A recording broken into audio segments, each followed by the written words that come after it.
पुणी थे भुवनेश्वर 1 नंबर हाटे अग्निकांड घटी दर्शक बंधु हाट भितर गोटे ग्रोसरी दुकान ने निया लगी जहाँ कहुच्छे विद्युत सर्ट सर्किट्रु निया लगी अग्निशम बाहिनी दुईटी टीम निया लिभेवा कार्य एवं नियोजित अच्छा पूर्व हाटरे किछि दिन तले ही निया लगी 40 रु अधिक दुकान जली जाइथिला एवं पुणी थे 1 नंबर हाट जो हाटरे सकाळ हौ हौ गहली चहली बढ़ी जाए सेठी पुणी थे निया लगी खबर आसछि भुवनेश्वर 1 नंबर हाटरू हाट भितर गोटे ग्रोसरी दुकान ने ये निया लगी सूचना जहाँ प्राथमिक भाव में हस्तगत होउछि एवं एबे निया लिभा कार्य जारी रही ओटीवी यार फास्ट विजुअल आपण माने देखुछंती जे लगातार भाव में अग्निशम बाहिनी सेठी कसरत करुछि निया को आयत्त करबा पई 1 नंबर हाट को जो माने जाइथिबे से माने जानिथिबे हाट भितर रे दुकान गुड़िक लागी लागी बहुत पाखापाखी थांती तो गोटे दुकान ने निया लागिले संभवतः अन्य दिग गुड़ी को व्यापीबा अन्य दुकान गुड़ी को व्यापीबार यथेष्ट आशंका भी रही तो ता भितर बड़ कसरत करने पड़ुछि निया को आयत्त को आनिबा पई अग्निशम बाहिनी दुईटी टीम एबे सेठी निया लिभा कार्य नियोजित अच्छा सूचना जहाँ आमर प्राथमिक भाव में हस्तगत होउछि बेसी दिन है किछि दिन तले ही यही हाटरे निया लगी 40 रु अधिक दुकान जली जाइथिला ज्योति प्रकाश पति आम सहित जोड़ी होइछन्ते आमर सहयोगी 1 नंबर हाटरू ये हाटरे पुणी थे निया लगिला ज्योति एथर कौ पटे निया लगी टिके विस्तृत भाव में आम दर्शकों को कहतु वर्तमान स्थिति सेठी कौन निया पर कौन आयत्त अणा जाई पारलानी ना एबे भी कसरत चली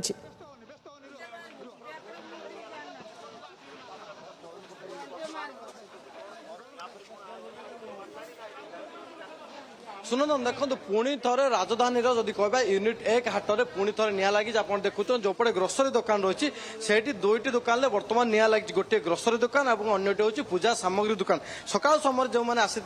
किसी लोक सफाई करने से देखी दुकान भितर धूआं बाहर तो निया लगी परवर्त समय जो दुकान कबाट रही भांगा पर हुतु हुतु हो जाऊला निया संगे संगे अग्निशम बाहिनी को जनइले जनइया अग्निशम बाहिनी दुईटी टीम पहुंची बर्तमान निया को आयत्त कर दृश्य देखुं बर्तमान 1 नंबर हाटर दृश्य जो बर्तमान निया को संपूर्ण भाव में आयत्त कर ये सर्ट सर्किट निया लगी कथा सन्देह पूर्व कह लगातार भाव में पूर्व 40 दुकान में निया लगी पाखापाखि वर्षे भितर यूनिट 1 हाटर पाखापाखि 4 थर आपको जब कह निया लगे प्रकृत नियार कारण जे कह सर्ट सर्किट निया लगी थाईपे बोली या आम सह उपस्थित अच्छा व्यवसायी अच्छा आज्ञा हाँ सका रक्षा पाला सब जली पड़े राति भोर भोर चली रक्षा है दुकान लगे दुई 3 दार लगे हाँ 4 लगे आम 2टा लगे आम जोड़े दुकान लगे हाँ हाँ पूरा नष्ट केत निया लगे प्राय 5टा लगे हाँ इलेक्ट्रिक सचेतन पूर्व मध्य कह लगातार 4 थर निया लगे देखिए हाँ 4 थर बहुत लगे कहीं भिड़ी भिड़ी दुकान दुकान तो ये काठ केमी सहज बेसी लगे ना बेसी काठ केमी लगे निश्चित भाव आप व्यवसाय रही शुणुले बारंबार निया लगुच निया कारण हूँ सर्ट सर्किट काठरे तैयारी होची दुकान किंतु अन्यपट जब कह जेहेतु दुकान भिड़ी भिड़ी रही सर्ट सर्किट निया लगी कथा सन्देह कर ये दृश्य आप देखुं दुईटी दुकान में निया लगी पाखे आहरी पाखापाखि 4टी दुकान में बर्तमान क्षति हवा पर बर्तमान अग्निशम बाहिनी दुईटी टीम पहुंची बर्तमान निया को आयत्त कर बड़ प्रश्न हूँ बारंबार कहीं अग्निकांड हो निया लगुच कारण जदि कहवा गोटे आसूची सर्ट सर्किट निया लगुच ये सर्ट सर्किट निया लगुच बर्तमान निया को संपूर्ण भाव में दुईटी अग्निशम बाहिनी दुईटी टीम पहुंची निया को आयत्त कर सत कि लक्षाधिक टंकार सामग्री जली पड़ी संपूर्ण भाव में पाउंस हो जाइए पाखापाखि जेहेतु निया को आयत्त कर किसी स्थान जेहेतु धूआं बाहर निया संपूर्ण लिभाव लिभा हवा पर जदि कहवा निया लिभे सारा पर ही आउ थे अनुधान कर प्रकृत में नियार कारण कौन बारंबार यूनिट 1 हाटरे कहीं बारंबार निया लगुच निया को ନେଇ ଯଦି କିଛି ପ୍ରକାର ଏଠି ବ୍ୟବସ୍ଥା ଅର୍ଥାତ୍ ନିଆଁ ଲାଗିବା ମାତ୍ରେ ଗୋଟେ ପରେ ଗୋଟେ ଦୋକାନକୁ ବ୍ୟାପି ଯାଉଛି ସତ, କିନ୍ତୁ ହଠାତ୍ ଯଦି ନିଆଁ ଲାଗୁଛି ତାହେଲେ ଦୋକାନରେ ନିଆଁକୁ କେମିତି ଆୟତ୍ତ କରାଯିବ ସେ ନେଇ କୌଣସି 1 ନମ୍ବର ହାଟରେ ବ୍ୟବସ୍ଥା ନଥିବା କାରଣରୁ ଯେଉଁ ବ୍ୟବସାୟୀମାନେ ରହିଛନ୍ତି ସେମାନେ ମଧ୍ୟ କ୍ଷୋଭ ପ୍ରକାଶ କରିଛନ୍ତି। ଏ ଘଟଣା ଇଏ ପ୍ରଥମ ଥର ନୁହେଁ, କାହିଁକି ନା ବାରମ୍ବାର ଯଦି କହିବା 1 ନମ୍ବର ହାଟରେ ବାରମ୍ବାର ନିଆଁ ଲାଗୁଛି ଏବଂ ନିଆଁ ଲାଗିବାର କାରଣ ସେ ଗୋଟିଏ ହିଁ ରିଜିନ୍ ଆସୁଛି ଯେ କେବଳ ସର୍ଟ ସର୍କିଟ୍ରୁ ହିଁ ନିଆଁ ଲାଗୁଛି ବୋଲି। ଶୁଣନ୍ତୁ ଦେଖନ୍ତୁ, ତାପରେ ପରବର୍ତ୍ତୀ ସମୟରେ ଟିକେ ଅନ୍ୟ ଯେଉଁ ବ୍ୟବସାୟ ରହୁଛି ତାଙ୍କର ମଧ୍ୟ ଛୁଆଟା ଠିଆ ହେଇକି ଯୋଉ ଆମର ଫ୍ୟାର ଗାଡ଼ି ପାଣି ପକେଇବା ପାଇଁ କି ସେଇଟା ବି କରେଇ ଦେଉନାହାନ୍ତି, ସେଇଟା ଭେଣ୍ଡି ଜଣ ମାଡ଼ି ବସିଛନ୍ତି। ହାଟ ଆଗରେ ଭେଣ୍ଡି ଜଣ ଠିକ୍ ନାହିଁ, ଭେଣ୍ଡର ହେଉଛନ୍ତି ଯୋଉଠି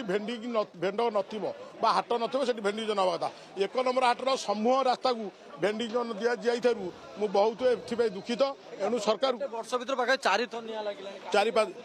ସବୁ ସର୍ଟ କରିକି ବାରମ୍ବାର ଆମେ ଅନୁରୋଧ ବି କରିଛୁ ତୁରନ୍ତ ଅଣ୍ଡରଗ୍ରାଉଣ୍ଡ କରିବା ପାଇଁ। ସେ ଆମ ସାଥେ 4-5ଟି ମିଟିଂ ବିଏମସି କଲା ପରେ ବି ଆଜି ପର୍ଯ୍ୟନ୍ତ ଅଣ୍ଡରଗ୍ରାଉଣ୍ଡ ହେଇପାରୁନି।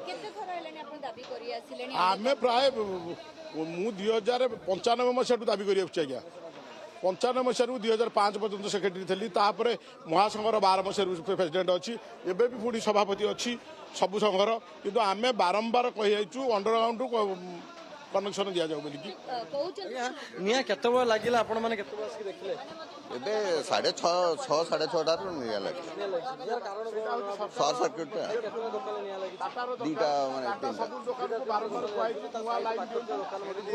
କ୍ଷତିଟା ପାଣିଟା ପକେଇବାକୁ ପଡୁଛି, ସବୁ ନଷ୍ଟ ହଉଛି। କଣ କରିବା? କେତେ ସମୟ ଭିତରେ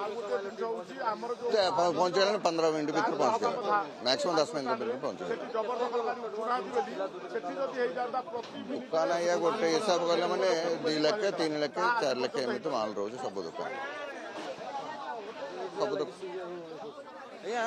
ବ୍ୟବସାୟୀ ମଧ୍ୟ ଅଛନ୍ତି, ଟିକେ ପ୍ରତିକ୍ରିୟା ନେବା ଯେ ଭାଇ କେତେବେଳେ ଆଜ୍ଞା ଭାଇ ବାରମ୍ବାର ନିଆଁ ଲାଗୁଛି କିନ୍ତୁ ଆଉ କେତେବେଳେ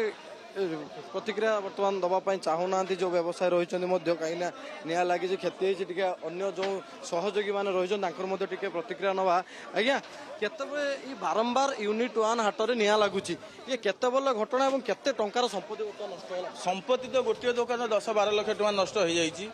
ସେ ପୁଣି ଭଡ଼ା ବି ନେଇ କରିଛି, ସେ ନିଜର ଦୋକାନ ବି ନୁହଁ। ତା ପାଖ ଦୋକାନ ପାଣି ମାଡ଼ରେ ବହୁତ ଜିନିଷ ନଷ୍ଟ ହେଇଯାଇଛି। 2ଟି ଦୋକାନ ପୁରା ନଷ୍ଟ ହେଇଯାଇଛି, ଆଉ ସବୁ ନିଆଁ ଧୂଆଁ ପଶିକି ତାକୁ ଖୋଲାଖୋଲି କରି ପାଣି ମାରି ପଶୁଛନ୍ତି ସମସ୍ତେ। ବାରମ୍ବାର କାହିଁକି ନିଆଁ ଲାଗୁଛି? ଲାଇନ୍ ସର୍କିଟ୍ ଆଜ୍ଞା, ଲାଇନ୍ କୋଉଠି ତ୍ରୁଟି ରହୁଛି? ଲାଇନ୍ ଅଣ୍ଡରଗ୍ରାଉଣ୍ଡ ଲାଇନ୍ ହେଲେ କିଛି ଅସୁବିଧା ହେବନି। 11ଟା ବେଳେ ବନ୍ଦ ହେଇଯିବ, ଭୋର ସକାଳ 7ଟା ଯଦି ସୁଇଚ୍ ଅଫ୍ ଅନ୍ କରିବେ ତାହେଲେ ଠିକ୍ ହବ। ବିଦ୍ୟୁତ ପାଇଁ ମାନେ ପୁରୁଣା ତାର ନା ପୁରୁଣା ତାର ବିଦ୍ୟୁତର ହିଁ ସବୁ ଭୁଲ। ବିଦ୍ୟୁତ ତାର ଯେବେ ଚେଞ୍ଜ ହେଇଯିବ ଅଣ୍ଡରଗ୍ରାଉଣ୍ଡ ହବ, ତାପରେ ଆଉ କିଛି ଅସୁବିଧା ହବନି, କାରଣ ସମସ୍ତେ ମେନ୍ ସୁଇଚ୍ ବନ୍ଦ କରିକି ଯାଉଛନ୍ତି। ନିଶ୍ଚିତ ଭାବରେ ଆପଣ ଶୁଣୁଥିଲେ ଯେଉଁ ବ୍ୟବସାୟୀମାନେ ରହିଛନ୍ତି ଏବଂ କିଛି ସହଯୋଗୀ ମଧ୍ୟ ଥିଲେ ଯେ ସେ ଗୋଟିଏ ଅଭିଯୋଗ ବାରମ୍ବାର ସର୍ଟ ସର୍କିଟ୍ରୁ ହିଁ କାହିଁକି ନିଆଁ ଲାଗୁଛି। କାହିଁକିନା ଅନେକ ସମୟରେ ଯେଉଁ ଘଟଣା ସାମ୍ନାକୁ ଆସୁଛି ଯେ କେତେବେଳେ ବି ବର୍ଷକରେ ପାଖାପାଖି ଯଦି କହିବା 4 ଥର ୟୁନିଟ୍ 1 ହାଟରେ ଯଦି ନିଆଁ ଲାଗିବ, ଯେ ନିଆଁ ଲାଗିବାର କାରଣ କେବଳ ଗୋଟିଏ କୁହାଯାଉଛି ଯେ ସର୍ଟ ସର୍କିଟ୍ରୁ ନିଆଁ ଲାଗୁଛି। କିନ୍ତୁ ସର୍ଟ ସର୍କିଟ୍ ହେବା କ୍ଷଣକି ଅଗ୍ନିଶମ ବାହିନୀର ଟିମ୍ ଏଇଥିପାଇଁ ପହଞ୍ଚି ପାରୁନି ସଠିକ୍ ଭାବରେ, କାହିଁକିନା ଭିତରକୁ ଗାଡ଼ି ଆସିପାରୁନି, ତାର ମଧ୍ୟ ବର୍ତ୍ତମାନ ଅଭିଯୋଗ ହେଉଛି। ଏବଂ ପାଖାପାଖି ଯଦି କହିବା ତାହେଲେ 2ଟି ଦୋକାନରେ ନିଆଁ ଲାଗିଛି, ଆଉ 3ଟି ଦୋକାନ ପାଖରେ ଥିବା 3ଟି ଦୋକାନ ଉପରେ ଇଫେକ୍ଟ ପଡ଼ିଛି, ଯଥା ସେ ସବୁ ମଧ୍ୟ ସମ୍ପୂର୍ଣ୍ଣ ଭାବରେ ଜଳି ପଡ଼ି ପାଉଁଶ ହୋଇଯାଇଛି। ଏବଂ ଆପଣ ଦେଖୁଛନ୍ତି ଯେଉଁ ଦୋକାନରେ ନିଆଁ ଲାଗିଛି ତା କ୍ୟାସିୟର ବି ଆପଣ ଦୃଶ୍ୟ ଦେଖୁଛନ୍ତି ଯେ କ୍ୟାସ୍ କାଉଣ୍ଟରରେ କେତେ ଟଙ୍କା ଥିଲା, ଟଙ୍କା ମଧ୍ୟ ନିଆଁ ଲାଗିଛି ଏବଂ ଟଙ୍କା ମଧ୍ୟ ପଡ଼ିଯାଇଥିବା ଦୃଶ୍ୟ ବର୍ତ୍ତମାନ ଆପଣ ଦେଖୁଛନ୍ତି। ଟଙ୍କା ମଧ୍ୟ ଏଇ ଯେଉଁ ବାକ୍ସ ଆପଣ ଦେଖୁଛନ୍ତି ଏଥିରେ କ୍ୟାସ୍ କାଉଣ୍ଟରରେ ଏବଂ ତା ଭିତରେ ଯାହା କିଛି ବିକ୍ରି ହୁଏ ଟଙ୍କା ରୁହେ ସେଥିରେ ମଧ୍ୟ ନିଆଁ ଲାଗିଥିବାର ଦୃଶ୍ୟ ଆପଣ ଦେଖୁଥିଲେ। ପାଖାପାଖି ତା ଭିତରେ ହଜାର ହଜାର ଟଙ୍କା ମଧ୍ୟ ରହିଛି, ଅର୍ଥାତ୍ ସାମଗ୍ରୀ ନଷ୍ଟ ହେବା ସହିତ ଦୋକାନରେ ଥିବା କିଛି ଟଙ୍କା ମଧ୍ୟ ସମ୍ପୂର୍ଣ୍ଣ ଜଳି ପୋଡ଼ି ପାଉଁଶ ହୋଇଯାଇଛି। ଏବଂ ବର୍ତ୍ତମାନ ସମୟରେ ଯଦି କହିବା ତାହେଲେ ଦୋକାନୀ କ୍ଷତିଗ୍ରସ୍ତ ହେବା ସହିତ ତା ସହିତ ଯଦି କହିବା ତାହେଲେ ଯେଉଁ ପାଖରେ ଥିବା ଦୋକାନୀ ମଧ୍ୟ କ୍ଷତିଗ୍ରସ୍ତ। ଆଜ୍ଞା 6:45 ଖବର ଗଲା, ମିନିମମ୍ ଯାହାହେଲେ ବି 20 ମିନିଟ୍ ଆଗରୁ ସେ ଲାଗିଛି। ତାପରେ ଆମ କତି ଖବର ଗଲା ବେଳକୁ ଆମେ 4ଟା ପିଲା ତାକୁ ତଡ଼ାତଡ଼ି କରିକି ନିଆଁଟା ଆୟତ୍ତ କରିଥିଲୁ, କିନ୍ତୁ ହେଇପାରିଲାନି, ଆୟତ୍ତ କରିପାରିଲୁନି ଆମେ ଆଉ। ନିଜେ ବହୁତ ଚେଷ୍ଟା କରୁଛୁ ଆମେ 3ଟା ପିଲା ବହୁତ ଚେଷ୍ଟା କରୁଛୁ କିନ୍ତୁ ଆମେ ପାରିଲୁନୁ ଏ ନିଆଁ ବାହାରୁଛି କିଏ ଠିଆ ହବ ତଥାପି ଆମେ 20-30 ମିନିଟ୍ ପାଣି ଢାଲା ବାଦେ ଗୋଟେ ଫାୟାର ବାଲା ଆସିକି ସାଙ୍ଗେ ସାଙ୍ଗେ ଆସି ଯାହା ଆୟତ କରୁ ହଁ ଆସିଛି ବହୁତ ସାହାଯ୍ୟ ଚାଲ ବି 4ଟା 5ଟା ପାଖାପାଖି ଆଫେକ୍ଟ ହେଇଛି 3ଟା ପୁରା ଯାଇଛି 3ଟା 1 2 3ଟା ଜାଳି 2ଟା ଆଫେକ୍ଟ ହେଇଛି ଟିକେ ଟିକେ ଯାହା ଯାହାହେଲେ ବି 20-25 ପାଖାପାଖି ପ୍ଲସ୍ ସରକାର ସେଟା ମେନ୍ ହେଲା ଖଲି ଦୋକାନ ଭାଇ ଖଲି ଦୋକାନରେ ସେଟା ହେଇଛି ଅସୁବିଧା ହେଇଛି ଟିକେ ହଁ ଟିକେ ଲାଗିବ ନା ପୂଜା ସବୁ ନାହିଁ ସେଟା ଗୁଆ ଦୋକାନ ଗୋଟେ ହେଲା ମସଲା ଦୋକାନ ନା ଆମର ସେପଟେ ଅଛି ଆଉ ସାଇଡ୍ 6:45 ଫାୟାର ବାଲାକୁ 6:50 ଖବର ଦେଇଛି କିନ୍ତୁ ସେ ସାଙ୍ଗେ ସାଙ୍ଗେ ଆସିଛନ୍ତି ଆସି ସାଙ୍ଗେ ସାଙ୍ଗେ ସେ ଯାହା ଆଟେମ୍ପ ନେଇଛନ୍ତି ଭଲ ଆଟେମ୍ପ ନେଇଛନ୍ତି ଯାହାହେଲେ ବି 20-25 ପ୍ଲସ୍ ଇଏ ଲସ୍ରେ ଆକଳନ କରିହେବ ଖାଲି ଅନୁମାନିକ କହିବା ହଁ ଗୋଟେ ବର୍ଷରୁ 3 ଥର ନିଆଁ ଲାଗିଲାଣି ଆଜ୍ଞା କ'ଣ କରିବା ଆଉ ହଁ ଦିଆଯାଉନି ସେଇଟା ହେଉଛି ପ୍ରୋବ୍ଲେମ୍ ହେଉଛି ଅସୁବିଧା ଆଜ୍ଞା ନିଶ୍ଚିତ ଭାବରେ ଆପଣ ଶୁଣୁଥିଲେ ଯେ 2ଟି ଦୋକାନ ସମ୍ପୂର୍ଣ୍ଣ ଜଳି ପୋଡ଼ି ପାଉଁଶ ହୋଇଯାଇଛି କିନ୍ତୁ ପାଖରେ ଥିବା 3ଟି ଦୋକାନରେ ଜିନିଷ ମଧ୍ୟ ନଷ୍ଟ ହୋଇଛି କାହିଁକି ନା ନିଆଁର ଭୟାବହ ଏତେ ଥିଲା ଯେଉଁ ଦୋକାନ ସବୁ ଭିଡ଼ିକା ରହିଛି ଭିଡ଼ିଥିବା କାରଣରୁ ଗୋଟେ ଦୋକାନରେ ନିଆଁ ଲାଗିବା ପରେ ଆଉ ଗୋଟେ ଦୋକାନକୁ ବ୍ୟାପି ଯାଇଥିଲା ଏବଂ ଧୂଆଁ ଏବଂ ପାଣି ମାଡ଼ ପରେ ଯଦି କହିବା ତାହେଲେ ଆହୁରି ମଧ୍ୟ ପାଖାପାଖି ଯଦି କହିବା 3ଟି ଦୋକାନରେ ଲକ୍ଷାଧିକ ଟଙ୍କାର ସାମଗ୍ରୀ ନଷ୍ଟ ହୋଇଛି ଥିବା ଟଙ୍କା ମଧ୍ୟ ଜଳି ପୋଡ଼ିଯାଇଛି ଏବଂ ଆପଣ ଏ ଦୃଶ୍ୟ ଦେଖୁଛନ୍ତି ନିଆଁକୁ ଆୟତ୍ତ ପରେ ଅଗ୍ନିଶମ ବାହିନୀର ଟିମ୍ ପୁରା ଯାଞ୍ଚ କରୁଛନ୍ତି ଆଉ କେଉଁଠି ବି ଯେମିତି ନିଆଁ ନ ରହିଯାଉ ପରବର୍ତ୍ତୀ ସମୟରେ ନିଆଁ କୁହୁଳି ପୁଣି ଥରେ ଧୂଆଁ କୁହୁଳି ନିଆଁ ନ ଲାଗୁ ତାକୁ ନେଇକି ପୁରା ସମ୍ପୂର୍ଣ୍ଣ ଭାବରେ ବ୍ୟବସ୍ଥା କରାଯାଇଛି ଏବଂ ବର୍ତ୍ତମାନ ନିଆଁକୁ ଆୟତ୍ତ କରାଯାଇଛି କିନ୍ତୁ ଭୟଭୀତ ହେଇକି ମଧ୍ୟ ରହିଛନ୍ତି ଆମ ସହ ଫାୟାର ଅଫିସର ସାର୍ ମଧ୍ୟ ଯୋଡ଼ିଛନ୍ତି ସାର୍ ଇଏ ନିଆଁ ଲାଗିଲା କେତେବେଳେ ସାର୍ ଆପଣଙ୍କ ପାଖକୁ କେତେବେଳେ ଖବର ଗଲା ଆମ ପାଖକୁ 112 ମାଧ୍ୟମରେ ଆମ ପାଖକୁ 7:16ରେ ଫୋନ୍ ଗଲା ତତ୍କ୍ଷଣାତ୍ ଫୋନ୍ ପାଇ ଆମେ ଭୁବନେଶ୍ୱରରୁ ଗୋଟେ ଟିମ୍ ପ୍ରଥମେ ମୁଭ୍ କଲା ଫାୟାର ଫାଇଟିଂ ଟିମ୍ ଆସିକି ଗୋଟେ ଟିମ୍ ନିଆଁ ଲିଭା କାର୍ଯ୍ୟ ଆରମ୍ଭ କଲା ଏବଂ ତାପରେ ଆଉ ଗୋଟେ ଟିମ୍ ପହଞ୍ଚିଲା ତେଣୁ ଆମେ ପ୍ରାରମ୍ଭିକ ଷ୍ଟେଜ୍ରେ ନିଆଁର ପ୍ରକୋପ ଥିଲା ତାପରେ ଆମେ ପିଲାମାନେ ଭଲ ଆମର ଅପରେସନ୍ କଲେ ତାପରେ ଗୋଟେ ଟିମ୍ ପହଞ୍ଚିଲା ମାତ୍ର 2ଟା ସପ୍ ଆମେ